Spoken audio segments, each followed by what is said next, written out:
Students, welcome to all. So we are discussing the chapter evolution. I think you thorough with the previous concepts.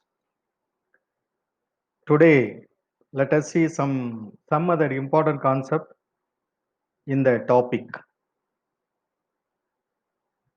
One is the mechanism of evolution.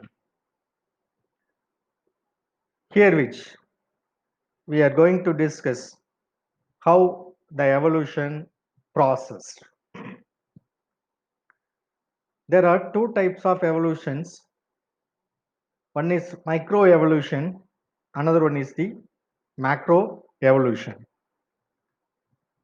Microevolution is nothing but it will happen only a small populations and only the small changes occurred in the allele frequencies within a populations. Already you know what is allele. Allele is nothing but a pair of genes. Say for example, capital T, which is responsible for the tallness. That is the allele. A pair of genes referred to allele. In microevolution, the changes in the allele frequency within a populations, it leads to some of the changes and form a new species. So this is called the mechanism of evolution. Normally, there are four fundamental forces of evolutions. One is natural selection, another one is genetic drift, another one is mutation, then finally gene flow. So let us see one by one. The first, natural selection. What is natural selection? Nature will select any one adaptations of the particular organisms. What is adaptations? Adaptation is nothing but a characteristic features of the particular organisms to adapt the particular environment. Say for example, the giraffe at starting time which looks like a goat like structure, but food is present in the top of the branches. They can't attain the food so that they are going to be dead. But some of the species they are having the elongated neck and elongated leg. So which is one type of adaptations. This adaptation is selected by the nature. So this is called natural selections. Actually, there are three types of natural selections. One is called a stabilizing selection. Another one is called a directional selection. Another one is called a disruptive selection. What is stabilizing selections? Stabilizing selection is nothing but you see the curve. Actually, the average form of trait become a highest fitness. The environmental, there is no environmental changes. Here, there is no environmental changes. That is very important point. So, stabilize, stagnant, or constant. Due to the constant environment, the average form of the traits, trait means character, has the highest fitness. What about others? Others characters are eliminated.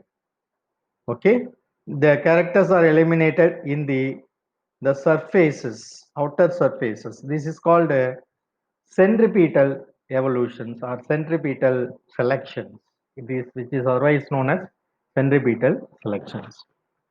So next see the directional selections. Here the extreme characters only favored. The small characters are unfavored. So the populations here you see the diagrammatic representation. In the surface there will be extreme characters. Sorry, the top of the extreme character. So the extreme the organism those who are having the extreme characters they are survive. So they are less extreme characters they are going to be dead. So this is called directional selections. Next see the destructive selection. The destructive selection means the extreme characters going to be eliminated. Only the average favored. Okay, so that is called a destructive selections. This is called a centrifugal selection or centrifugal evolutions. Right. So next gene flow. So what is gene? Gene, you know the gene. Gene is nothing but the deciding factor for the particular characters. Okay. So normally the gene travel from one population to the another population. There is an geographical separations. There will be two populations here. So one gene travel from one population to the another populations.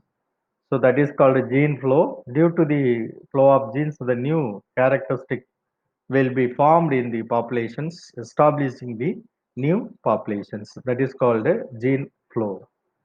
So next, we call it as a genetic drift. So the genetic drift is nothing but some small changes occurred in the genic natures will leads to the death of the individuals. Other only survive. That is called a genetic drift. This is called it as genetic drift. Okay, this is a very important 3 mark or 2 mark questions may ask in the examination time. So chances, small changes in the particular species, the gene frequency that is called genetic drift. So next is call it as mutations. Mutations. Mutation is nothing but so normal gene which produce the normal protein. Sometimes the mutated genes which produce may abnormal protein or though no synthesis of proteins. So this is mutated gene. Mutations is nothing but a sudden change in the nucleotide sequence of the particular gene or DNA, which leads to formation of abnormal protein. Sometimes there is no protein formations will occur. So mutation also responsible for the evolution. So yes. So next, another important topic we are going to discuss that is called Hardy-Weinberg principle. Hardy-Weinberg equilibrium conditions. Simply, you should understand this concept in a population, in a small population or large population.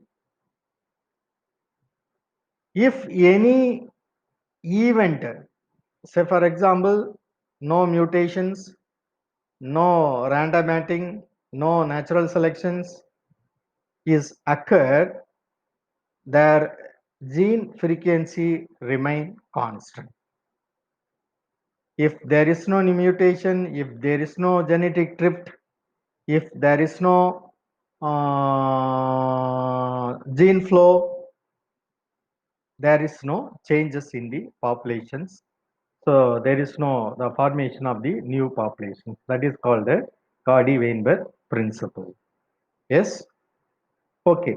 So normally, simply said, the gene frequency of the particular populations remain constant instead of occurring mutations, genetic drift, etc. This is called a Cauchy-Weinberg principle. In Cauchy-Weinberg principle, we have a one equations P plus Q equal to 1. Already you know algebraic equations, you know a plus b whole square equal to a square plus 2ab plus b square. So instead of a, b square, instead of b, q. b square plus 2pq plus q squared equal to 1. How is it possible? Say for example, the P is responsible for capital T, capital T, capital T, small t, right? Here, Q is responsible for small t, small t. Okay, so you substitute the P squared or capital T. Normally, four individuals are formed: capital T, capital T, capital T, small t in two forms, small t in one form. Actually, so 1 by 4, capital T, small t, two forms. So 1 by 2, small t, one form, 1 by 4. So 1 by 4 means what? 0.25 plus 1 by 2 means 0.5 plus 1 by again 1 by 4 0.25, so that uh, all the numbers are summed, that gives 1, that is called a Cauchy-Weinberg equilibrium. Okay, so this is very important. So if any mutation is occur, if any gene flow is occur, if any genetic drift is occur, there will be no change in the gene frequency, is called a Cauchy-Weinberg equilibrium, right? Okay. From these equations, we must understand here there is no evolution is occur. If evolution is occur, natural selection will occur, mutation will occur, gene flow will occur, then genetic drift will occur. The four factors are responsible for the process of evolutions. If there is no the formation, that is there is no evolution. Okay. Yes. Next, see another important part: human evolution. Already you had studied in 10th standard what are the forms of human evolution. So you see Triopithecus, Ramapithecus, Australopithecus, Homo erectus, Homo neanderthal, Cro-Magnon, Homo sapiens, here the modern man. Yes. So you see the diagrammatic representations. Elaborately, you see the cranium. This is the skull or cranial bones. So you see some modifications. Here is the Homo sapien skull. What are the difference? CC, cranial cavity, CC, cubic centimeter, cubic centimeter. You should understand how many cc's are the cranium is present. You should understand. Okay. Then some changes in the skull bone and cavity of the buccal cavity. Then pelvic girdle. You see the what are the traditional changes, evolutionary changes. You see the vertebral column. Okay. So this is the erectus, Homo erectus, Homo sapiens. What are the difference? You should understand, right? Easy, which is normally Homo sapiens are having 1400 cc, 1400 cc. Cc is nothing but cubic centimeter. So the volume of skull, volume of brain skull. So that is the cc. Okay. Yes. So now the chart describe the what are the characteristic features. Triopithecus estimated time 15 to 25 million years. So what are the differences? Huh? Okay, you should understand. This is very important. Okay, yes. So next, uh, so finally the Homo sapiens, 180, normally 180 centimeter in height. The cranial cavity 1606. So you should remember the cranial cavity is very important, and also the ear also very important. Then the flow chart is very important. Okay, okay, students. So after this we got discussed.